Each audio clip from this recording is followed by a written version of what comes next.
Hello, good morning, and welcome back to a hopefully functional edition of Reaper Pro Tips with me, your host, Ann, Disembodied Hands Quindy, Queen of Everything, and Justin and John, who we still respect, even though they're often absent. How are you guys? I see it's cold. Yes, it's kind of cold. How does the back end look today? Now. No judging in this stream. Oh my gosh. Unicorn onesie. Awesome, Kurnico. Awesome. Hey, like, mythological beast onesies are like all the rage. All the rage, man. Hello. Hold on. I have a dingo. That I didn't, I'm kind of letting her be in this area today. So I have to keep an eye on her because there's all sorts of things over here that I think she might get into. 1 second while I grab something. I see. Yes, thank you for finding the strap for my bag, Keeks. Thank you for finding it and telling me I should put it somewhere else. That's a very excellent thing to do. That was very useful. Thank you. You know, I could just block off all that. Maybe I will. Yeah, maybe I will. Maybe I'll close this door. And maybe I'll block this off with a grate. And now you're fine, right? Do not eat my annotated Brothers Grimm or I will skin you. Yes, it's true. It's like, it's a new area back there for the most part, and so I had to just block her off. Come on, you've got a pig ear and a bully stick? Yeah, you got toys. She's a big girl. Are you a big girl? No, you're toothy. She's very toothy today, so there's no like petting the Kiki in pre-stream today. Yeah. Thank God it's not that cold here. Okay, we're gonna try this. It turned out, by the way, Quindy, here's the lull for you. It turned out that David had gotten a text from our internet company warning him that there was supposed to be work done on the lines, but he had forgotten to tell me, and it wasn't supposed to be yesterday, it was supposed to be the day before, because, you know, F you Comcast. So, like, they told him, he didn't tell me, but he told him on the wrong day, and they didn't get to it to the next day anyway, but at least he would have had some warning. Yeah, unfortunately, it's the way of the way of the Bay Area right now, I think, Kelly Blum. However, they're hustling to upgrade their wiring right now, and that's why we're having outages. And they're doing that because AT&T is like really heavily muscling in with fiber optic. So I kind of want to switch to AT&T. I've mentioned it to David a couple times, but that takes effort. So I may need to like kind of really poke him and go, let's just try it. Can't be any worse. Oh, knock on wood for that. Right, Kiki? What you got? You good? Yeah, you've got a pig ear, you've got a bully stick. You've got an everything, little face. You do. No, you do not have a mommy, though. No chewing on mommy's arm. So we had a visitor last night because we went out to dinner with David's childhood friend, also David. And then he came back to the house because he was very brave. And we've established that Kiki has entered a new stage where she's just not with a stranger in the house. She doesn't just ping pong around and kind of like be leery of them. She will play bow and bark at them. And then if they get, if they sit down on the couch, then they're accessible. So then they become jumpable. So yeah, it's a work in progress. It's too quiet back there. 1 second. What you doing? Hi. Are you trying to get the towels? I put them up so that you could not get them. You can lie in there if you want on the cold tile. I'm okay with that. Keeks. So, oh, she's gotten socialized. It's just Shiloh's a really smart dogs, and they are as quirky as any human. And so it was just one of her quirks where she's just like, I don't want to meet you. Oh, but now I do want to meet you. And it's really, what's really key still is if the person tries to push themselves on her, she is just like, nope. She doesn't even want any of you. So if you reach out and loom over her, if you try to like stuff your hand in her face, she's just like, yeah, talk to the paw. But if you do it, David, because I'm like, David, just ignore her. Let her come to you and sniff you. And so he did, and that was that it was fine. Okay, I've decided to meet you, and you've let me meet you on my terms. So now I'm going to jump on you.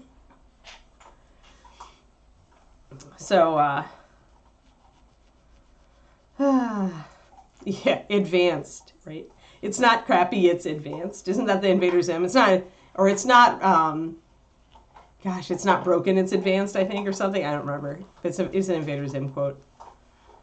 But it's perfect. Or it's not stupid, it's advanced, something like that.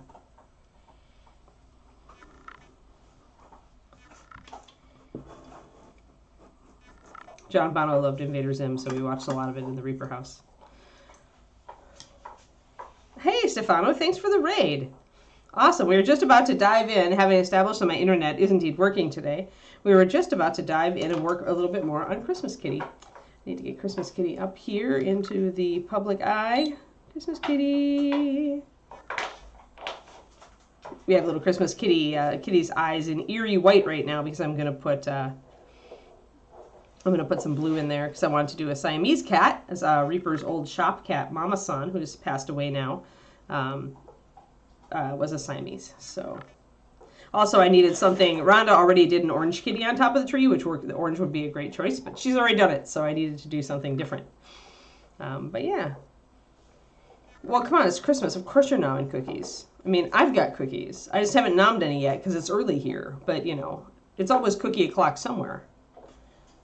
Let's see here. So I need my colors. What were we doing? We're using Gnawed Bone, actually, for this cream color. Gnawed Bone's a pretty good match for Stained Ivory, an old MSP color that was canceled. And that is a good base for like a soft, warm white. So we started out for this for our shadow for the really pale parts of Kitty. And then I'm doing additional shadows. I'm working in some Shield Brown down from there. And then the brown liner for the for lining and for the very dark parts. So we're going to be working this. I really was just blocking in stuff on the cat the other day. And I'm going to continue blocking, but I'm going to start refining a little bit as well today. This is the last day that I am streaming before Christmas. David's folks arrive on Friday, and so I need tomorrow to get the house clean and organized and ready. Because you know how it is when parents visit. Parental visit. It never changes, guys. It never changes. Yeah, kitten is a little bit scary right now, yeah. Peanut butter. Yeah, peanut butter cookies, good. I made Russian tea cakes that turned into cookies because I forgot to add a little bit of extra flour on top of my almond flour, because almond flour just tends to flatten out, right? So yeah, so then once I remembered to add the extra flour of the all-purpose gluten-free variety, then my Russian tea cakes were brilliant. But yeah, we have the failed tea cakes, which of course are just as tasty. They're just the wrong shape. Peanut butter, sugar, and egg. Yeah, oh yeah. That's almost, if you used stevia or used swerve for that, you could even do that. That's keto.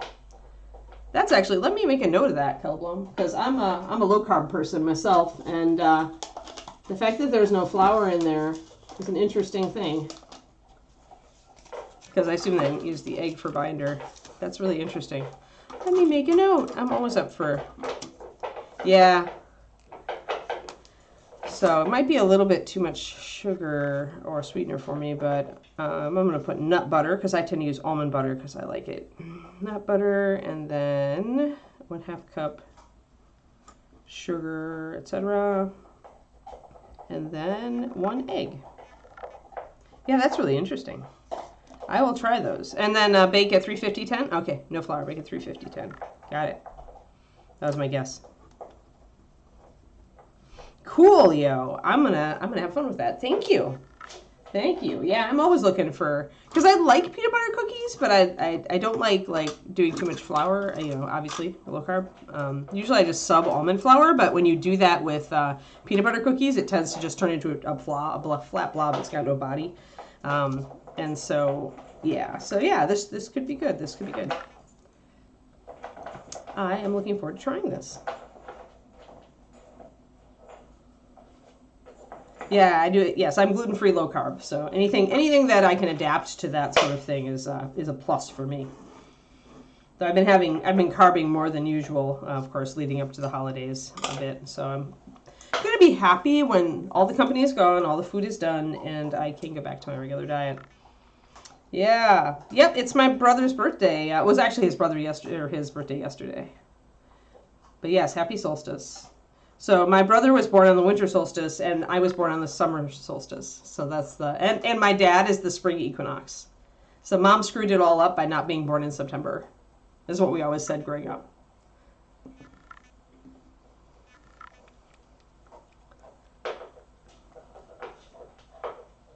Interesting. Okay, yeah. Yeah, well, yeah, they're all fat and sugar with a little bit of protein from the egg and the peanuts, right? Yeah. Okay, totally. Yeah, I'm gonna try them, Kelblom. Thanks. I'll make a tiny batch just to see. Because, I tend to make I just shrink everything down a little bit and make tiny batches of things all the time. So we'll see how that works. Oh, yes. Oh, yeah, when you're using American stuff. See, I have to do the opposite, Kroniko, because I was going to make something from the Great British Baking cookbook, bake book I have.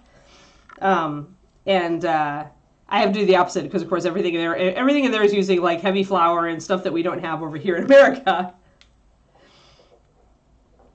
Oh, did it? Good.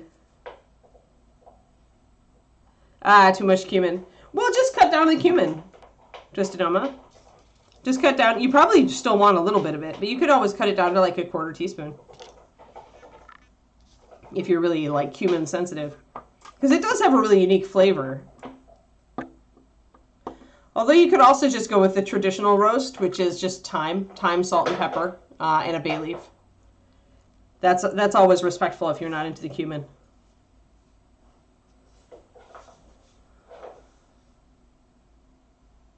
A goodly amount or a dash. I used to have a series, California, of tiny little spoons that were like a pinch, a dash, all those portions, and it was actually little tiny measuring spoons that were named accordingly. It was pretty awesome. Hi, Opa. Oh, well, turmeric doesn't really have a flavor, but cumin, that's sad. You can't really, like, that takes the punch right out of a lot of Mexican and Cuban food. You have self-raising flour. Are you, like, eating something you shouldn't, or are you eating something you ought? I can't tell, Kiki. I can't tell what you're eating. Probably something you shouldn't, as long as it's not my rugs. But anyway. Oh, wow. Yeah, your mom's hardcore. All right.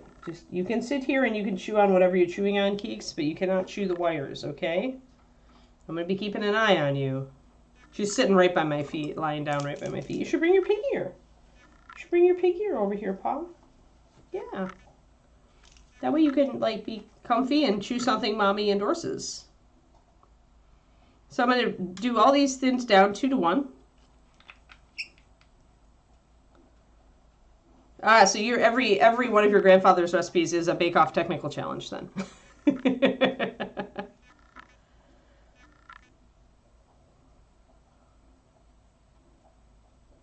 Oh yeah, I love herbs de Provence. I use it all the time on roast chicken and Brussels sprouts, roasted Brussels sprouts. That's what herblets de Provence, as we call them, are really good. Yeah, the lavender's real subtle. It just adds an extra element.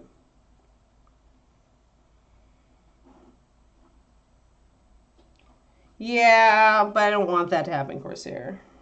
Hi there, baby girl. Yeah, you gonna be a good girl? Yeah.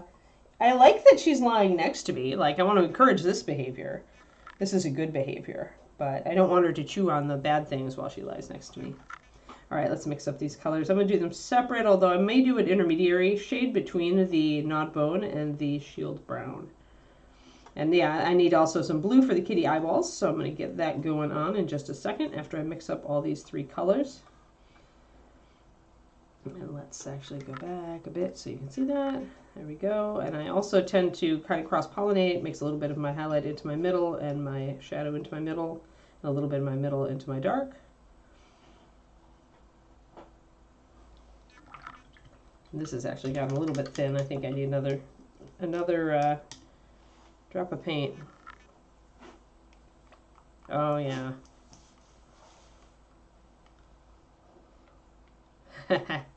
Well, that's kind of a fun product. A fun project, Caliban. Kiki, no, no, not the carpet. Good girl. Nuh-uh. No, no, no carpet. I gave you a pig ear. We're not here to chew on carpet. Hold on. Hold on, guys. Gotta grab the pig ear. I think Kiki's gonna be kind of disruptive today, so she already has been. No, ma'am.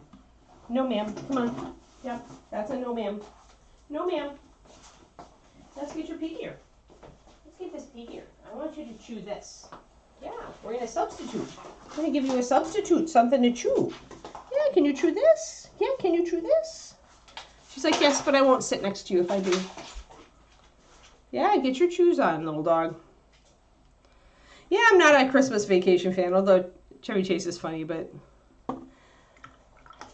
it's not my favorite Christmas movie. Usually that's White Christmas, because my brother and I loved that so much that we would watch it twice a year. Just keeping an eye on the dingo. Sorry, distractions. For the first couple times I did this, she was fine, and now she's like being a disrupted dog. What you doing, disrupted dog? It's because she's closed into a fairly small area back here, so she's looking for things to explore.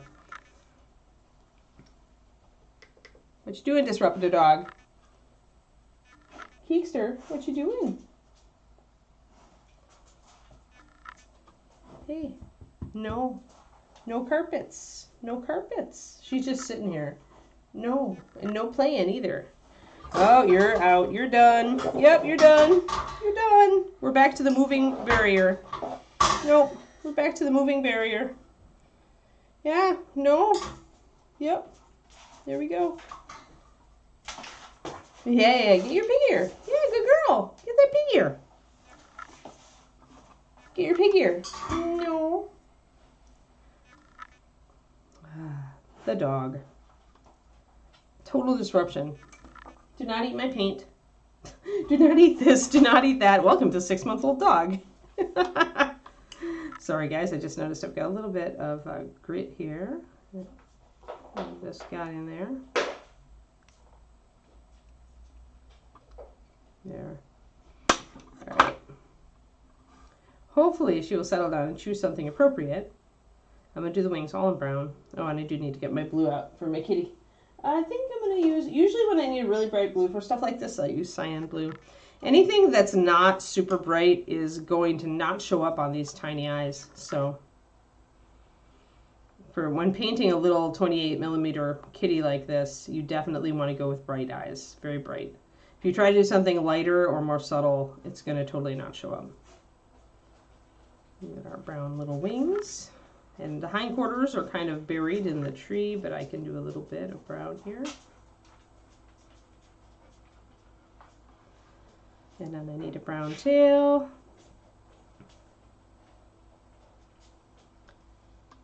Settle down, Kiki. Settle and chew. She's got 2 bully sticks and a pig ear out there, and a rope toy. She has all of the things, which of course is why she's looking for anything else to chew that she can find. We left her alone while we went out to dinner last night, and I put her in a big pen in the living room, and she managed to make it through without destroying anything or breaking out of her pen. She was just a little bit dingo-y when we came home. So things are progressing. I'm pushing her on a pretty fast timetable because of David's folks wanting to go into the city when they get here on Friday, and that's going to leave her alone for like 4 hours. I don't want her in her crate for 4 hours. She's going to be a total wreck.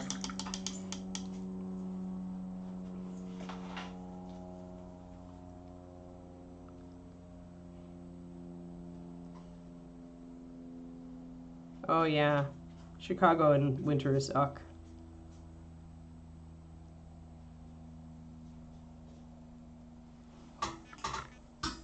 All right, dingo. Whatever that dingo is doing, I need to be up with it.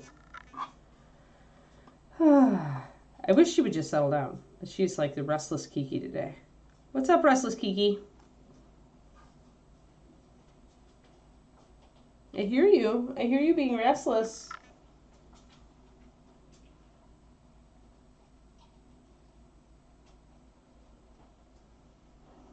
So just blacking all these wings. We'll shade them in a bit.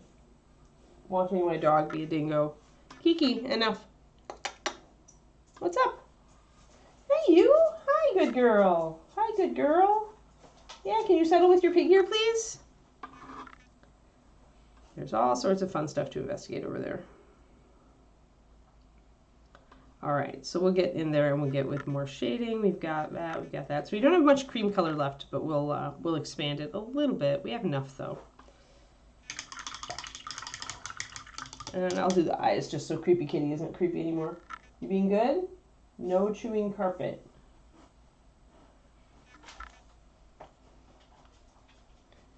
I swear she will not settle. She's just trying to make sure I spend half the stream with my eyes behind me.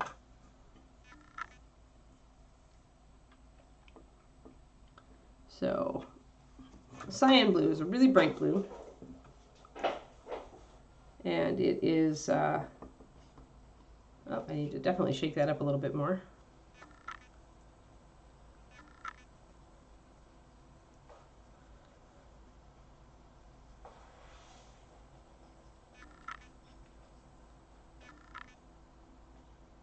There we go. So, that's the blue, and when you put that over white, it is a little bit translucent. I'm going to thin it just a bit just to make sure it goes see-through, but just a little see-through. Clear brights are good for this, but cyan blue is a little bit more, a little lighter. Like clear blue is really dark. So I tend to like to use cyan for things like this. Let's see, yeah, that'll work. Oh yeah, ugh, Midwestern winter. No thanks. I'm glad I escaped, Kiki. Kiki's not. Kiki loves the cold. Shilohs do. I haven't yet had a Shiloh that didn't prefer, like, sub-freezing. Alright, let's get the blue on these little eyeballs.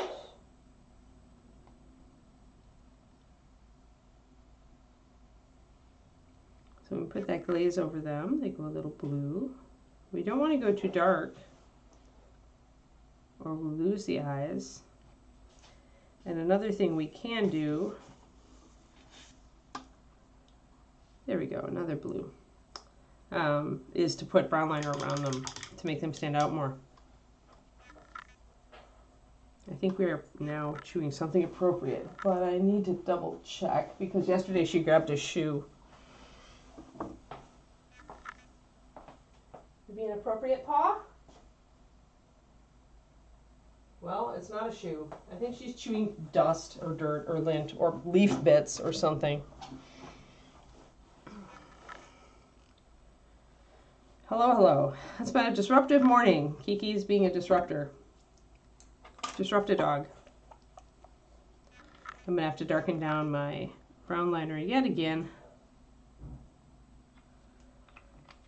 If I want to do that, I want to darken the fur around the eyes a lot so that they stand out. Where's my mixing brush? There it is. Oh my gosh. Did his brother get hurt or something, Miss Imp? Or?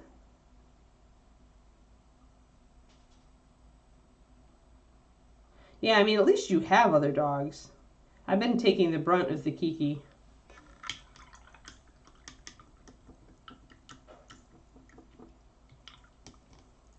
Malcolm is a dog. He's a puppy corgi. Okay, I'll take a look, Miss Tim.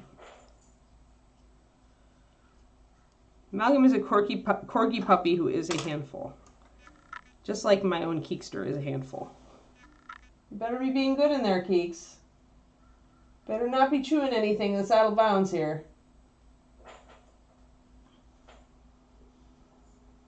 Sounds like she has a bully stick. I hope that she has a bully stick. Apparently Malcolm is more than usual Crowley. Miss Dimp and I have been commiserating because we both have devil puppies. Absolute devil puppies.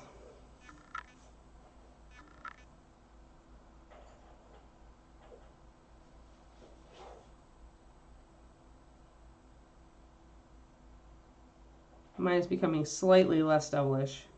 So we're using a brush with a super fine point. I am trying to use my Winsor & Newton Series 7 more these days just to give it a good run.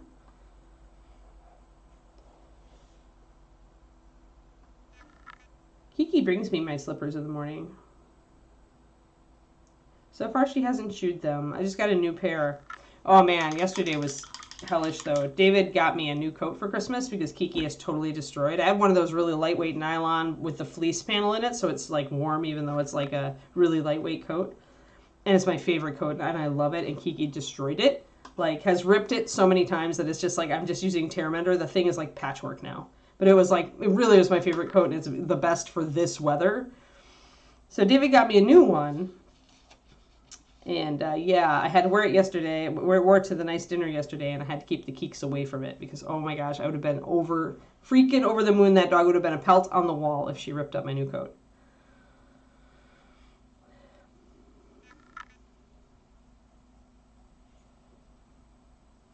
That's what I always threatened Leo and Kiri with, that I would hang them on the wall.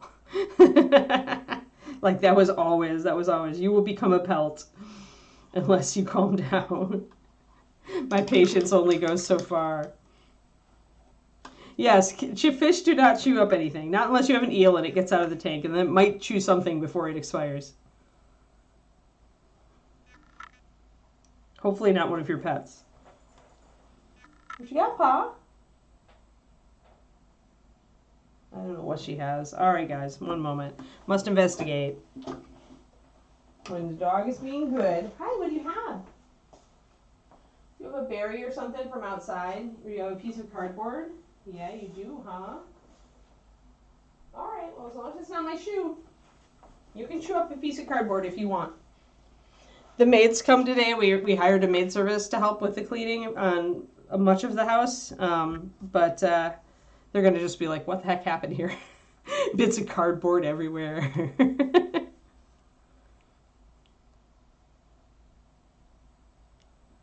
I'm a piranha. Jump, jump, jump. Yep. Oh. Yuck, yeah. Not good, Miss Dimp. I'm sorry. That must have been panic attack for you. Like, that's nasty.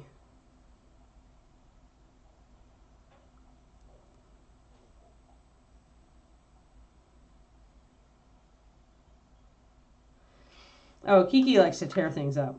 She wants cardboard boxes and paper to tear it up. All right. We have blue eyes. Yay, blue eyes. We do not have pupils. The eyes are tiny. I don't know if I do pupils, I'm going to use black. But I'll do those later. At least we don't have like Spooky Kitty anymore. We have Blue-Eyed Kitty. Although it does look like Grumpy Kitty. I will say, this kitty has a very grumpy expression. Yeah, Snowflake Maury. Yep, that was what I was thinking when I mentioned eels, because I had a roommate once who had one, and it managed to escape from its tank. It managed to live, like he managed to find it and get it back in the tank.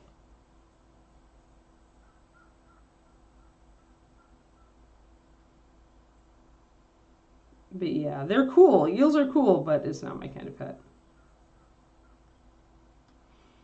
When I had saltwater, I had lionfish because I liked their 45 RPM world, and they were still cool to feed, but they didn't want to get out of the water like eels. So we're using some Shield Brown mixed with some brown liner to build out the shadows around the face here.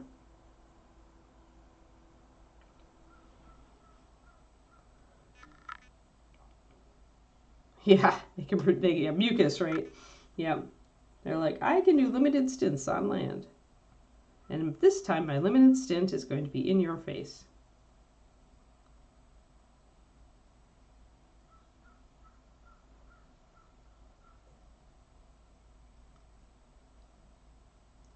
So we're getting some nice definition on the face now. We can actually see the face. Hey there, Miniatures Den. We're painting a Christmas kitty. Merry Christmas, everybody, or Happy Holidays, depending on your holiday of choice.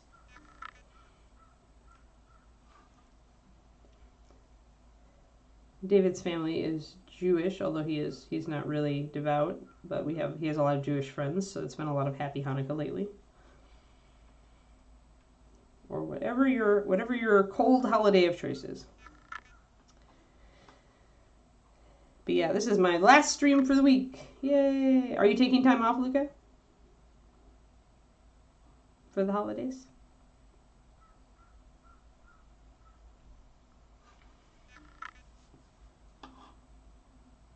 I foresee the future where a cat's got a nice yield dinner. I had, at the time that I had saltwater tanks, I had an Abyssinian, Ishtar. And she thought that my saltwater tanks were the best cat TV ever.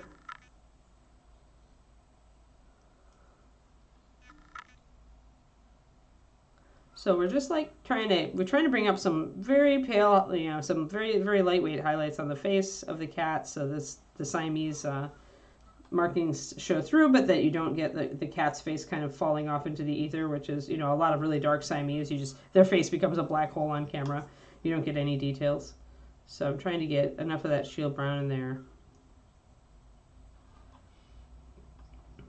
to give our Siamese kitty good definition. I'm going to go a little darker behind the ears back here too and kind of fill out the face like this. The ears are a little flat, so a little flattened. So I want to get the head a little bit wider, I think. And I can do that using paint. There we go.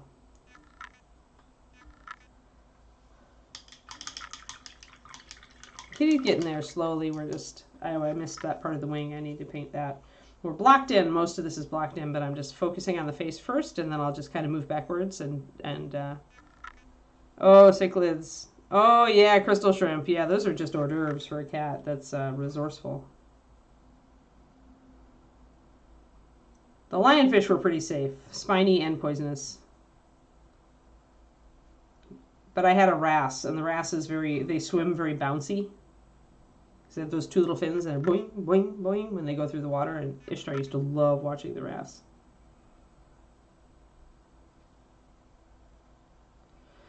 But yeah, I stopped. Saltwater tanks were just a little bit too much for me as I started to move a lot around the country when I quit my old credit bureau job. This is the real job, the last real job I had. Never had a real job after that. Yes! That's my goal, to never have a real job again. Yeah, she is lucky that you adore her, for sure.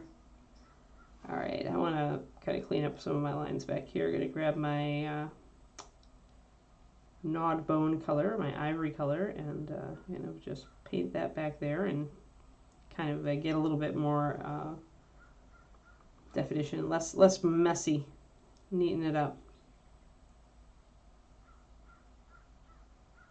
When you don't want to move slow, when you do want to move fast, then blocking in and messy can be your friend, but there comes a point where I lose patience with it. Alrighty, so now I'm going to bring in a little bit of this ivory color here. This is where I'll start to pay attention to the direction that the fur actually grows. So if I'm doing brush strokes, if I'm leaving any brush strokes, I'll try to make them in that direction. Even though on a 28mm, you're really not going to get a lot of that. Like, it's, especially not on a cat like this, is very small. But you can still, like, at least kind of bow to it by not just doing like a brush stroke that's in totally the wrong direction.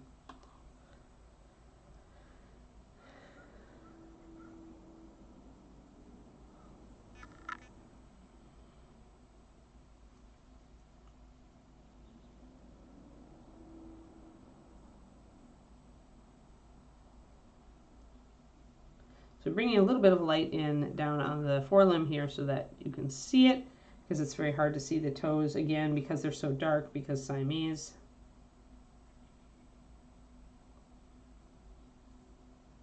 So I'm going to use some of my shield brown to bring up that area a little bit.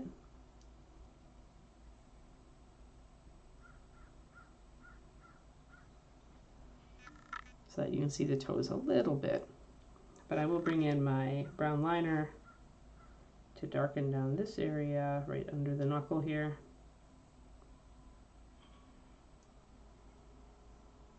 And there is a little bit, there are a couple of little claws showing. Yeah, I mean, that's what domestication does. Like, the more domesticated your animal, the less likely they're going to actually like have the instinct left to do their original job, right? They'll lose a lot of the wild instincts.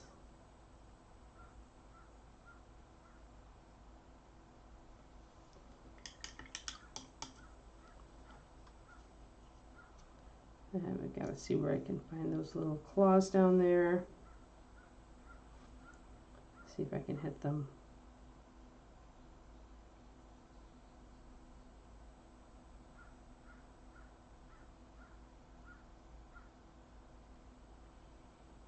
Just little tiny bits. They're really not noticeable because they're really underneath. So I got a couple of claws in there, but that's about it. I can't remember the exact numbers, but like 2/3, I think, of domestic dogs have completely lost their instinct to avoid snakes. So when you do, like, when you have a dog in search and rescue in an area that is snake heavy, like, you actually have to like retrain the dogs to avoid snakes.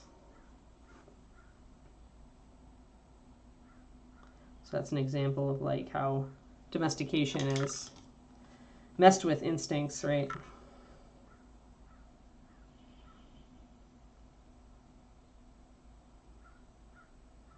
Oh dear. Yeah, feral's different. If you have a successful feral, then obviously they've got the right instincts. And cats are closer to feral than dogs, I believe. They haven't been domesticated for as long. Although it depends to what your cat's kind of history is. I mean, breeds. If you've got like your American Shorthair alley cat, then that cat may be closer to feral. Whereas if you've got a highly developed breed of cat, like a Persian, that cat may be much closer to domesticated, right? I mean, it doesn't take that long. Witness the Fox project over in Russia that proved you could hit domestication much faster than anybody thought was possible. Like that, dogs actually became initially domesticated over the course of just a few generations. Like, yeah.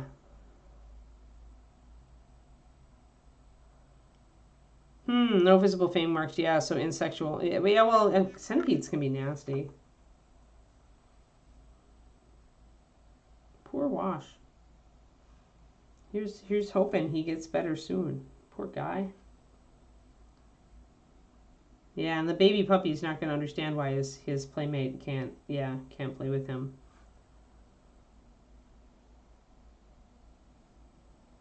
I feel for you, Miss Dim. You're going to be in my boat. You become the shoe toy. Although, just redirect. Redirect. Although that didn't work so well with Kiki because like she would be like, you want me to chew this rope, but I really want to chew your hand or your arm. So I'm going to keep trying to redirect myself to your hand and your arm.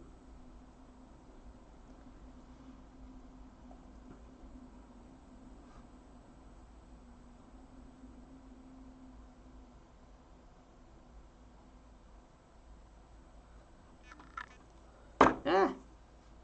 Oh yeah. Oh no, you're like the cone of shame. Yeah, the cone of shame ram. Yup, that was Thorn with his one of my past Shilohs with his cone of shame. He also, once he discovered he could ram it into things, it was all over.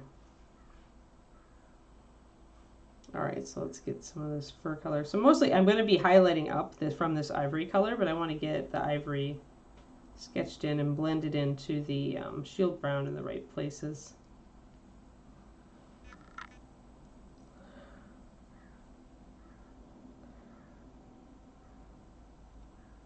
Yeah, I'm no stream till Tuesday. I have Monday off, but I don't have Tuesday off, so we'll be back Tuesday. I just need to get the I know I thought about taking an extra day off in there, but I'll be back Tuesday. I took off Thursday, Friday, and Monday.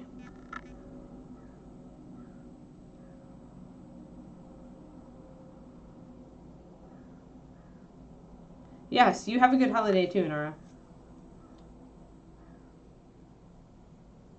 Alrighty, so let's get some shading in on these wings. Get that dark color coming out. I'll add a tiny bit of lining here where the haunches kind of overlap in between the cat and the tree. Don't want a lot of lining, just a little bit to bring the shape of that fold in.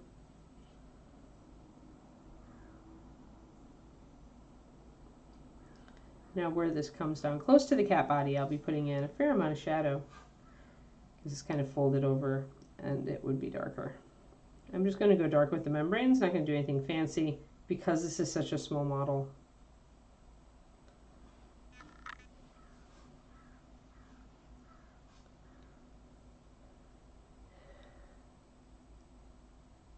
It's nice that you want me to take an extra day off, Rico. I mean, I appreciate it.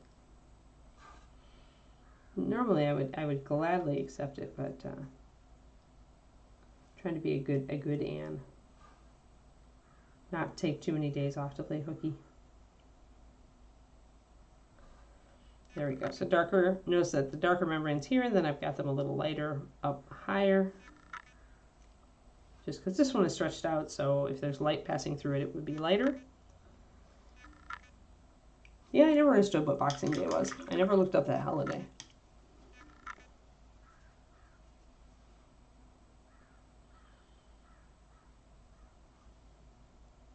Speaking of boxing, I got all my Christmas gifts wrapped yesterday. But that means I have extra work to do on my Patreon stuff today.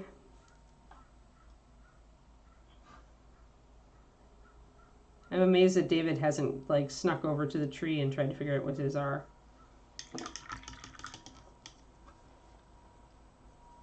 Oh, no fish survived. Oof.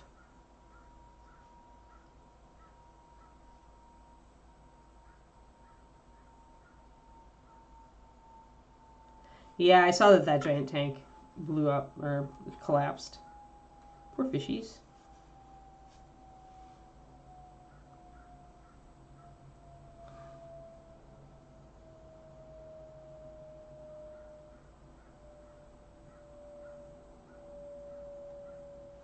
Alright, so just a little bit of highlighting and leaving a few shadows in here on the frills, the fur frill on the side of the face.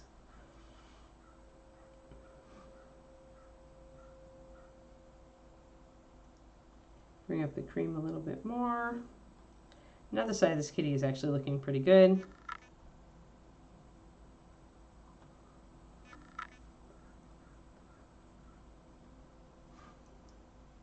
The problem with the fish and that sort of like thing is that fish get stressed real easy, and they're very prone to coming down with illnesses when they're stressed, just like people. So I would give odds that even fish that were saved, there's a high chance that they'll kind of shock out.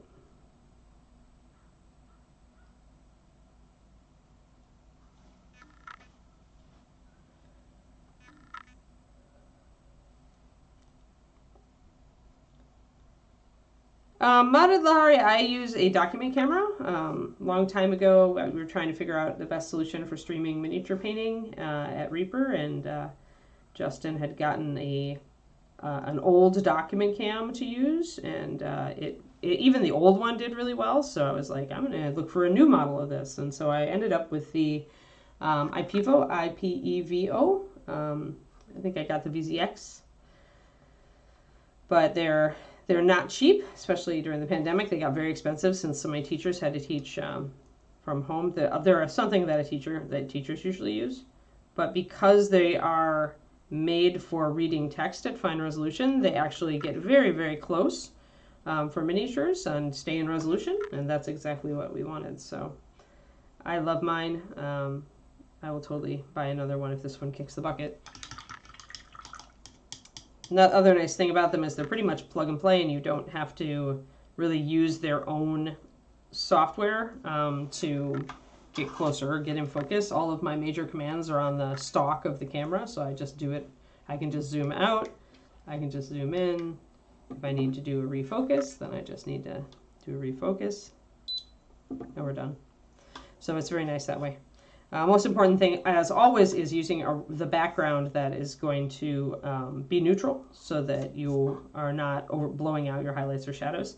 All cameras, not just the webcams and dock cams, are very susceptible to background colors. So if you have too much dark, then your model will start to look washed out, just like that just did.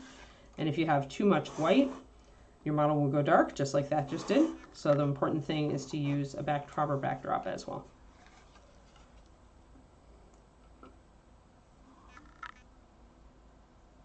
Interesting.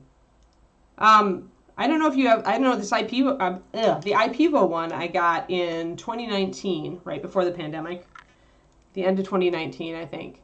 And it has worked. It's still working. It's still working, and it's really reliable.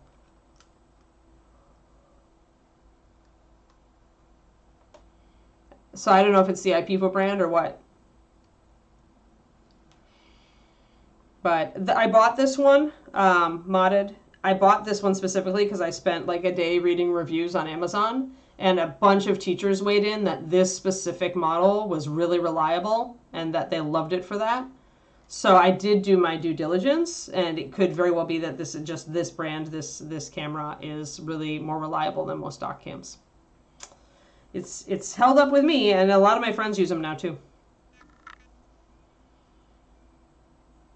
That's why, yeah. You gotta, like, I learned this when I was taking photographs of my miniatures. Always use a as neutral of a backdrop as you can do. You can do a gray-blue if you want, if your camera can handle it without sliding the colors to compensate. But I've always had the most luck with a mid to light gray, depending on the model, depending on how big it is, depending on the lighting. Yeah, they probably went with the cheap options. These are easily $300-$400, but it's a VZX, I think. VZ-X, something like that. Just look, if you look up IPEVO, you'll see a bunch of brands. Don Giovanni, almost as if I was a professional. Yeah, hashtag not professionals because Reaper, but still. I like to, if I'm going to blow $300 or $400, I'm going to do my research. Because $300 or $400 is not peanuts to me. So, but I needed something that was better than a webcam, and I knew that something else had to be out there, so. Yeah, webcams are just craptastic, so I never use those for this. Yeah, they're cheaper, but get what you pay for.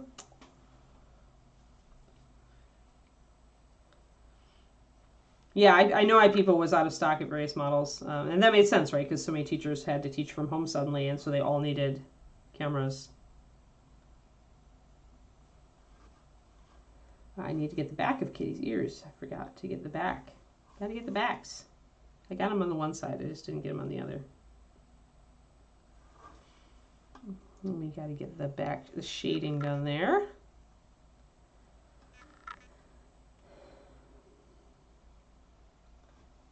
But yeah, I'm very happy with this setup. I can do good video where people can actually see what I'm doing, which is important, especially when working on miniatures. Obviously, you want to be able to actually see what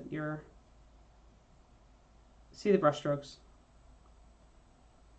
If you're at all like a high level painter, you got to see the brush strokes. Just blocking in a shadow behind the head there.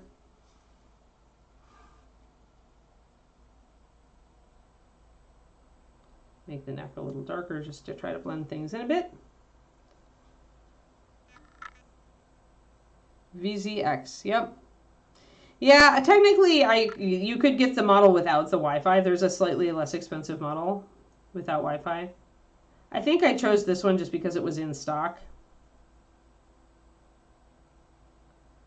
But I've never had to use the Wi-Fi, so I have it just plugged into my computer. But yeah, it's a good camera. Nice high res. Actually shoots higher res than I can actually upload to YouTube, so, or Twitch with my connection. All right, I'm going to actually black in the claws on the tips of the wings as well because I'll be painting those lighter. But I want to start with a dark base coat.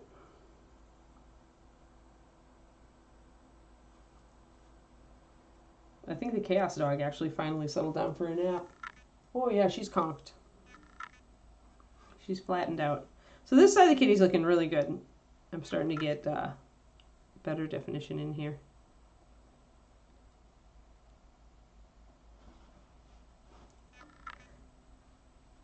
Yeah, pretty much same here. Not unless I'm desperate for some reason I'm trying to do something from remote. Obviously, there's times when you have no choice, but as it is, I have my setup here and it never changes, so I don't have to shoot from anywhere else.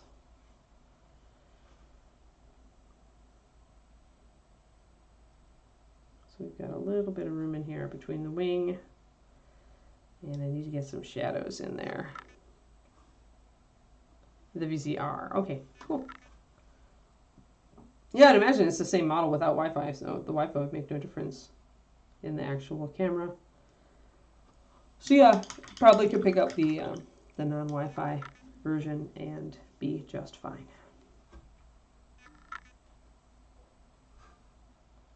So again, I'm going to use my liner to start kind of adding shadows into the wings here.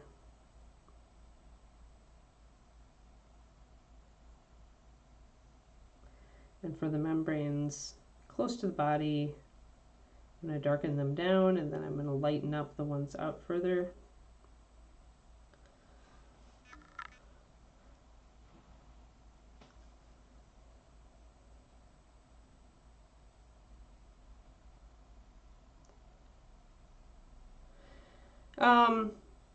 You know, Madad Lahari, you got to ask yourself, like, what you enjoy. Like, and sometimes you just got to try it. I didn't know if I was going to like Twitch and YouTube, but I actually, once I tried it, I found that I did. But I know plenty of people who had the opposite experience as well. I mean, and then the opposite side, you know, when I tried, like, one-on-one coaching, I didn't really enjoy that as much. You know, where I know a lot of people absolutely love doing one-on-ones. So it really is different mini painters. It's a different thing. You should give it a try and just see. I do like video as much or more than Twitch streams. I like them for different reasons. Like Twitch, it's great because you're just out there and you can answer questions, you can interact with your audience. It's fun. And even though I'm an introvert, it doesn't drain me as much as person-to-person interactions do, because I'm just here alone in my room with my dog, right? So it's still cool. But some introverts, you know, having that pressure, you've got to be a talker, like, right? You can't just have long silent periods when you're on the stream. So if you are a natural explainer and talker, it helps a lot. For me, I explain what I'm doing, or we chat a bit, you know, whatever. But I try to explain a lot whenever there's like dead space and no questions in chat. And that can be draining for some people. So it really is something, keep in mind what your personality is like. And maybe like what is the reward you get out of it. For me, this is my work. I mean, they always say, you know, these days you tend to get your social interaction tends to be largely at work. And so for me, we don't have a lot of friends who come over, especially we didn't during the pandemic. So this kind of filled that niche for me, and it was valuable to me that way. And so I really enjoy my mornings hanging out with the Twitch fam and chatting and doing painting, right? But some people would not enjoy it as much. So you got to ask yourself what kind of person you are. Like there is no like one shot, you know, this is worth it or not worth it. It always should be filtered through your own set of skills and aptitudes and your likes and dislikes. And I mean, if you're looking at it as a source of income, then I'll tell you it's really not. So like if you're looking at it as a side gig, unless you've got the personality where you're really going to catch on, or you're really good at what you do, where you can stand out, it's very hard to make a living. Like it's hard to get any money at all of any substance on Twitch, because they take the lion's share and you're left with a bit of it. And you need to get enough subs, right? And that's harder than it looks. It's not a super sustainable process. If you have an audience, that helps. If you don't, then it can be hard. Yeah, with video editing takes too much time. But I still enjoy video because I like being able to outline and present the material in order.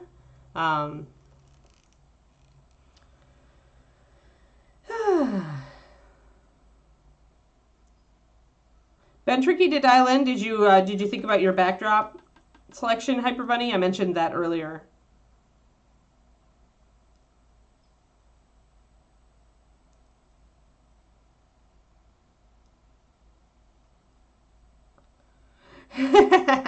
Yeah, I mean, if you want to just reach out to and like gather the hobby around you, then that's the reason to do Twitch, honestly. Is just to reach out, share your work, and to gather the hobby around you. If you are looking for a side gig, then do Patreon. Like, but you need to find people for your Patreon, right? So Twitch can help you a little bit do that. And then the other one that I see a decent conversion rate from is YouTube. So, but in all cases, if you're going to do it and you're serious about it, then I would very much advise figuring out what about you, like what do you bring to the party? What are you going to do on your stream that is, you know, unique to you? Like,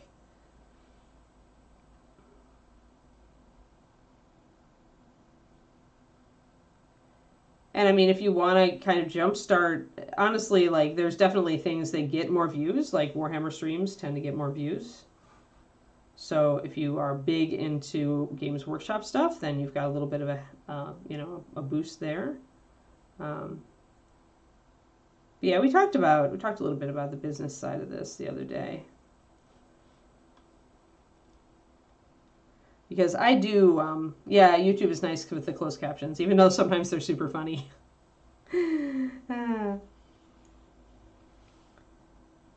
Good. I do make a living doing this, but I mostly depend on my Patreon, and I still work part-time for Reaper, which is this stream. But I started this back in late 2018, I think, yes. And then it's a lot of work. It's a lot of work, especially in addition to a real job. So yeah, always figure out what your motivation is. Like, what do you really want out of it? What's your goal? It can be hard, but gray construction paper or the brown chipboard. Yeah, I haven't tried the brown chipboard. I use the gray a lot. What exactly are you having trouble dialing in, Bunny? Maybe I can help.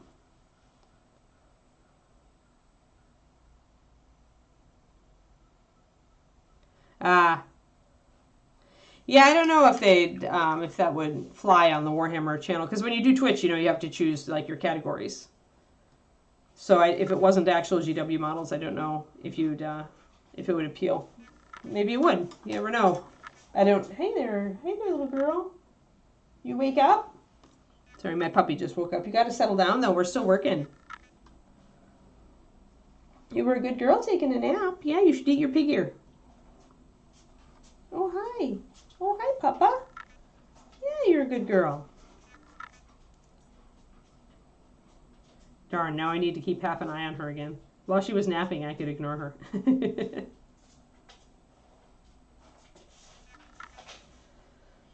But yeah, I mean, you could give it a try. I mean, 3D printing, too, is appealing, but I do know somebody who tried to kind of stream like how to, you know, how to prep and how to do your models after you get them off the printer and stuff like that, and it wasn't super successful, so there may be more of an audience for it now. I mean, the best thing you can do, honestly, Modded, is to look around on Twitch and do some searches and see who's streaming what where and how many viewers they've got. I did that before I started. Oh, yeah, then you just gotta, yeah. So the way you have to do that is you have to go and turn it. Are you using Streamlabs? Hyper? Because I had to go and actually like make sure that that was not a audio source that I was pulling from. And autofocus, you need to have, like, if you're doing miniatures, you see me do this a lot. And that's because if I don't, it will try to focus on the background. So you got to do this, and then you got to focus with everything at the same depth. And then you just got to practice. I never use autofocus. I only use fixed focus. So I set up, and then I do that, and then I hit the blue button, and I hold it down until it focuses and beeps. And now I've got a fixed focus where it's going to stay in focus at this level. But I have to keep my hands at this level, so when I do it, I'm using a level that makes sense for me. I think the puppy is chewing a bully stick. I hope she's chewing a bully stick. Fingers crossed? Yeah. Oh, okay. Well, then try to do that stuff. I mean, whatever you're into, Modded, I mean, you can try. I just don't know if it like will fly on the Warhammer channel. I don't know if the audience, because the audience, that can be a rough audience. GW fans are GW fans. And a lot of like fans of the games are perfectly happy with using proxy figures like that, proxy stuff. But a lot of them aren't, and so again, it would just have to be an experiment.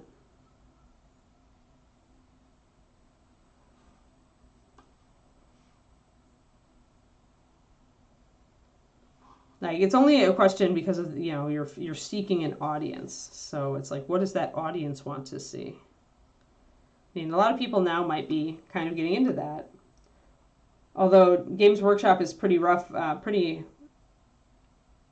like vigilant about shutting down people like trying to make money off of their IP. So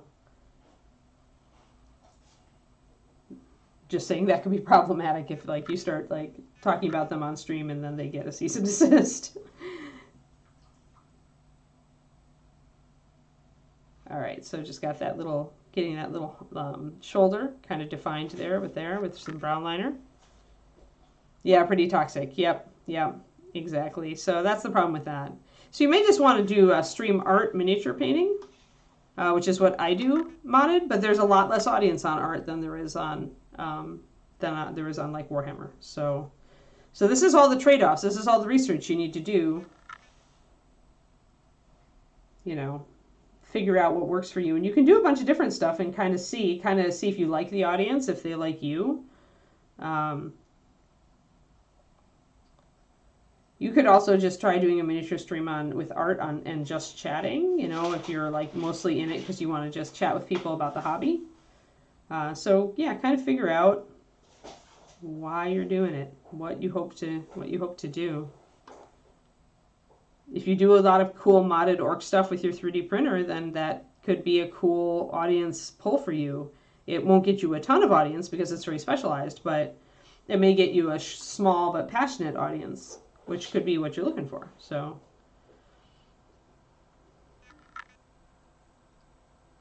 yeah, you could do that too. Miss Dimp has a point there.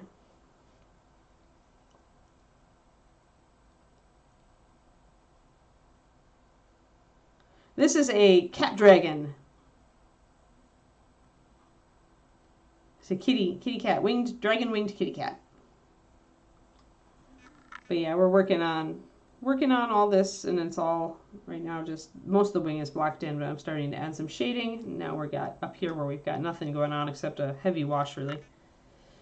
Yeah, I mean, if you're looking at it, the best thing I can say is if you're looking at it as a business, i.e. as a side gig, treat it like a business. Actually, you know, spend some time on the platform, see how people interact. You know, watch some of the popular streams. You don't have to start out with a lot of complexity. My streams are still very simple, but I mostly do my streams just to hang out with my existing audience, not to build more audience.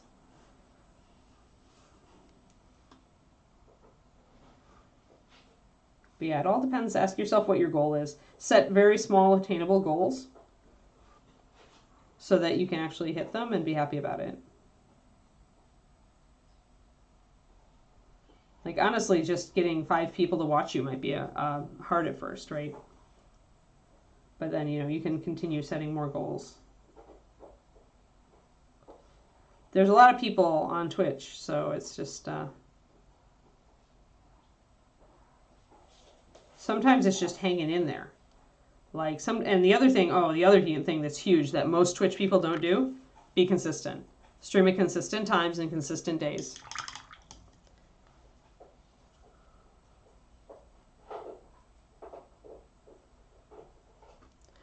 If you're looking to make Twitch into a moneymaker, then you've got to get a platform somehow, Big Jimbo, correct? Often, you know, YouTube, like I said, is known to have a pretty good conversion rate to other platforms, as well as an audience that's very ravenous for content. But there are certain things that I find have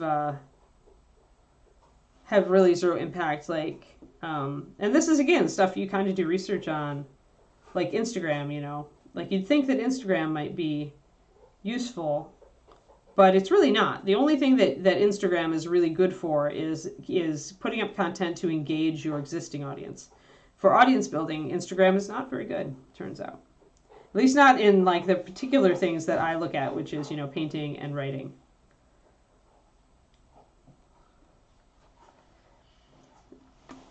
There, we got darkened down the tail there. Pendrake, you mentioned earlier that I started cream on the wings, but now they're going dark. This is correct.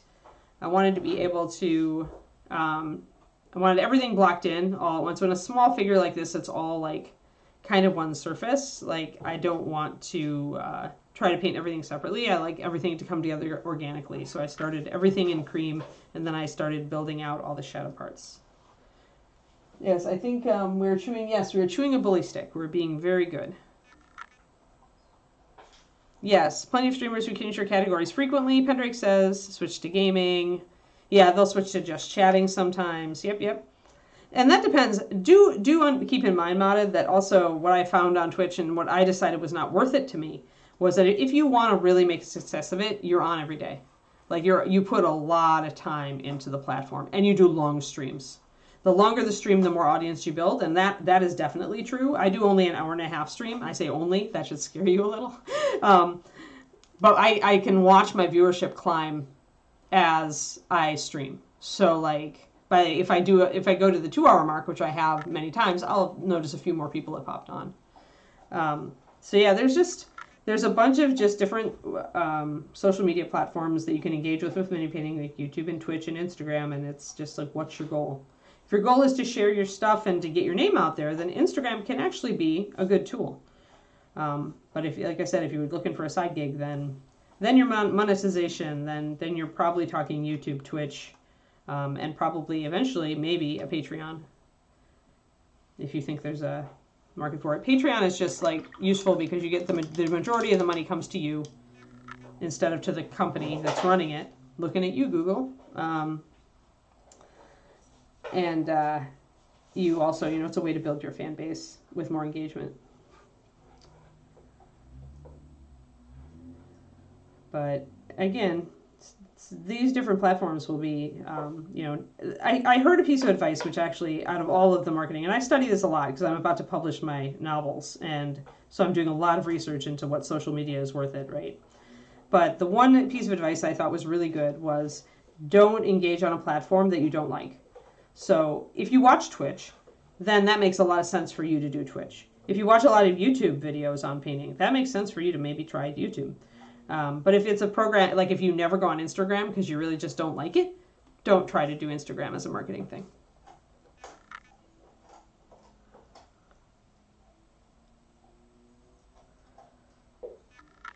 So yeah, and also the biggest thing I think otherwise this, especially at post-pandemic, is sustainability as far as your energy level and your happiness level and your nerves and everything else. It can be tempting to push really hard when you start up a thing because you want to be successful at it and you're impatient, you want it to grow. But that's usually not sustainable, and it can really lead you to burnout, especially if you're still carrying a regular job. So be wary, be careful of that, take care of yourself.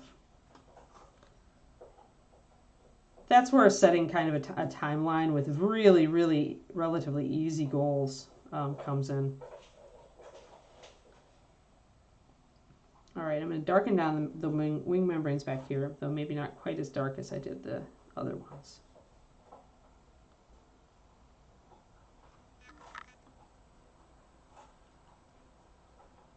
Yep. Yeah, if he's on Instagram all the time, it makes sense. And then Instagram does work for some people. Like I know tattoo artists where Instagram really does work. And it depends on where the community is and what they're looking for when they go there. Like when I do, okay, my husband is big into Instagram. Like he got into it actually after I had been using it for a while, and he got sucked in because he loves looking at well-painted models. But like he never uses it to find a new Patreon. He never uses it to to follow somebody, go over to Twitch. He never uses it to find a YouTube channel. All he's in there for is scrolling to see the pretties. So there are people like that, and that's why Insta, it really depends, like, if it's going to work for you or not, and it depends on your audience and all the rest of it, right? But you never know if you don't try. I found that it did not convert for me at all, and that's why I really don't do it anymore. I haven't done it for a while. I probably should pop a couple of things up there from the stream here. Yeah.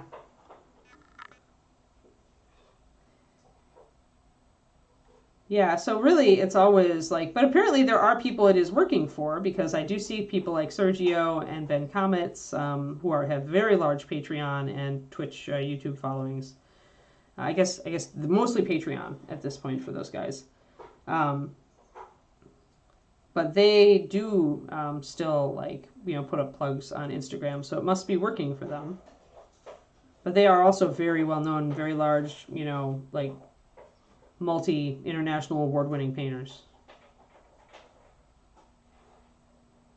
So people probably go to Insta just to see some of their stuff. So you got the darker membranes there. You could have gone lighter too, but I wanted the cap body to be light and I wanted contrast, so that's why I'm going a little darker with these membranes here instead of the light. I want them to kind of go up against the lighter cap body. Oh yeah, oh fun, the check engine light. Everybody loves those, Agent Marvel. I hope it's just a sensor. But yeah, so the bottom line is there's an awful lot that you can try out there to get yourself out on the web as far as a miniature painter, and you should pay attention to what's sustainable for you, what you naturally enjoy, what converts for you, and you should try a lot of different things just to open up your mind. Like I really didn't know about YouTube. I was very, very kind of meh about YouTube, but I'm getting to like YouTube a lot more, and it's a platform that I generally enjoy. If I had to pick if I had to pick two social media platforms that I enjoy the most, it would be Twitch and YouTube, which is, it surprised me in the end. I didn't think that I was going to end up that way.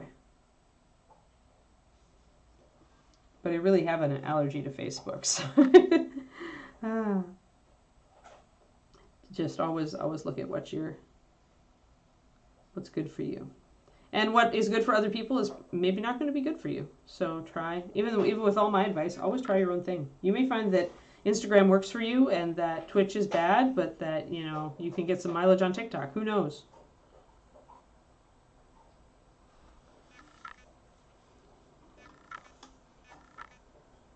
Like, if there's one rule that you run into a lot in the entrepreneur/freelance world, it is everybody's journey is different.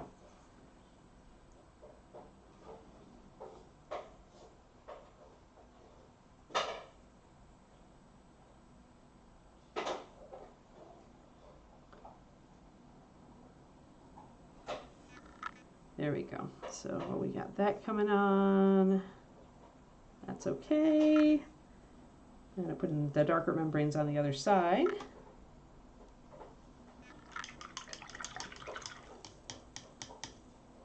But yeah, managing your energy and figuring out how much you have to give for these things is also always the question mark. And a lot of people don't think about that at first, because a lot of people go in and say, well, this is my hobby, I love it anyway, how hard could it be? But it does turn into another job, so it's more free time that you don't have to just relax and regenerate your energy, so never underestimate that.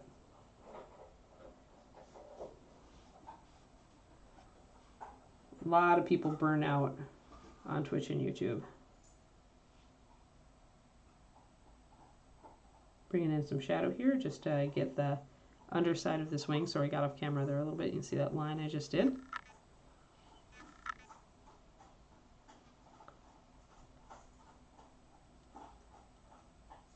But yeah, I love talking about the business side because I've done so at this point. I've tried a lot of things and I've done a lot of things, and now I'm about to do even more things with the books. So it's going to get a whole different perspective and a whole different market.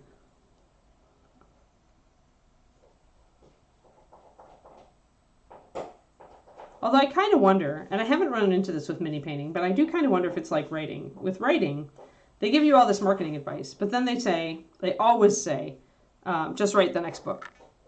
Because it's writing the next book and the next book and the next that's going to get you more attention. Like it's the best thing you can do for promotion. So I kind of wonder if it's the same with mini painting in the end. If doing the next big awesome project and the next and the next, if that's really how you build your following, right? Like, because the more awesome projects you do, the more chances you have to engage with your audience, the more chance that they'll actually want to follow you and they'll become fans, right? And once they become fans, then they may want to support you on Twitch or YouTube or Patreon or whatever. You know, they may promote your work by telling their friends. They may do that. So I kind of wonder if mini painting and writing are the same that way. I look forward to finding out.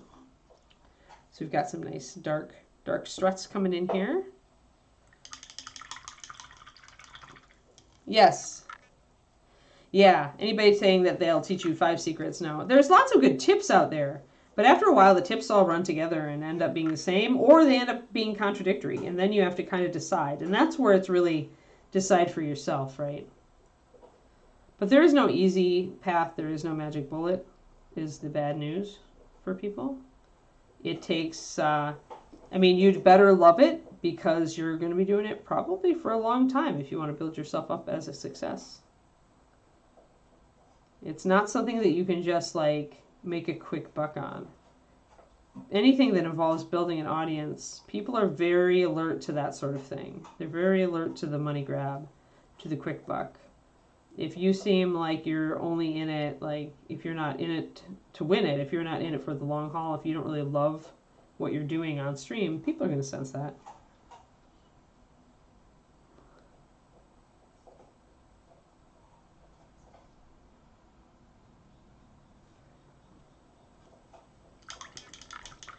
But it's not it's a long-term game.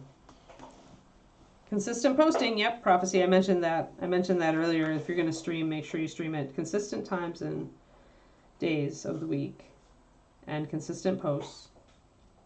If you're doing, others, Patreon and stuff.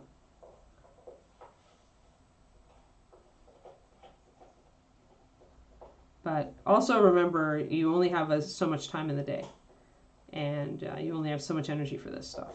So don't overcommit. Don't have so much stuff going on that you never can check in on your media or your platform, where you just start to slide and do fewer and fewer streams, and that's a sign that you're headed for burnout.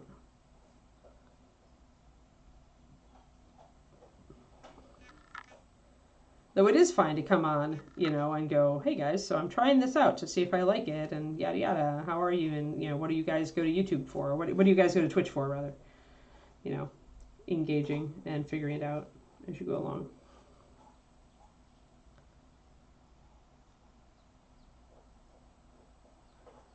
Get some dark in here so I can define that strut there a little better.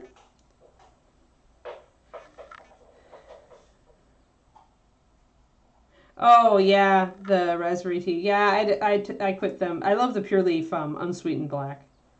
That's what I love from them. Because I don't like the sugar in the flavors are tasty. They're just too much sugar for me.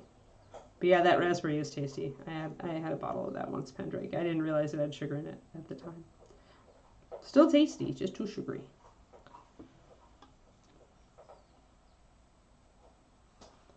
Alrighty, so where are we? We are at, it's Luca Day, right? Is it Luca Day? Is it are the Alpaca Nation members swarming yet, Quindy? It is. Yep, there he is. There's the Luca. Hey, the kitty looks a lot better than he did when you dumped that raid on me, Luca. Getting there, getting there. Need to bring in more fur texture now and pay more attention to the wings. But the kitty is coming together, guys. We have a Siamese. Yeah, that might work, Pendrake.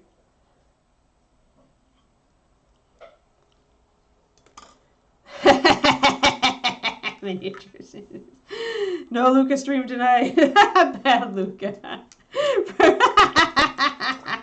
Phrasing. Like, you need to have that on, like, an alt, like, alt F or something, with the whole, just spam phrasing in the chat all through Luca's stream, and you'll probably be right. All right. That's a dragon pussy to you.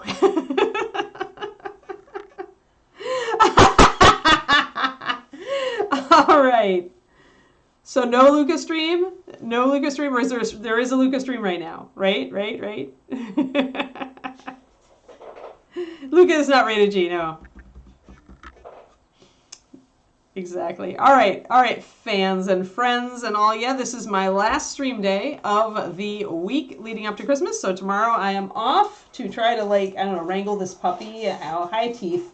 She's nippy again. And get my house ready for relatives to arrive. And then, you know, hi, Woofer. I will not be streaming on my own channel on New Year's or on Christmas Eve, obviously, because, you know, we'll have people in the house. And then I will be taking Monday off because that's the last day that David's folks are here. So I will be back Tuesday at the same Reaper time, same Reaper channel. And my puppy wants to bite me, right? Hey, bitey face. Okay, Kiki says, hi, everybody. Oh, hi, Mom. Hi, Mom. Yeah, yeah, all right. Merry Christmas, everybody. There's a Kiki sighting for you for your Merry Christmas present. Thank you, everybody. As I wrestle the puppy and I reach for my hot bar. See you guys. Have fun. Bye.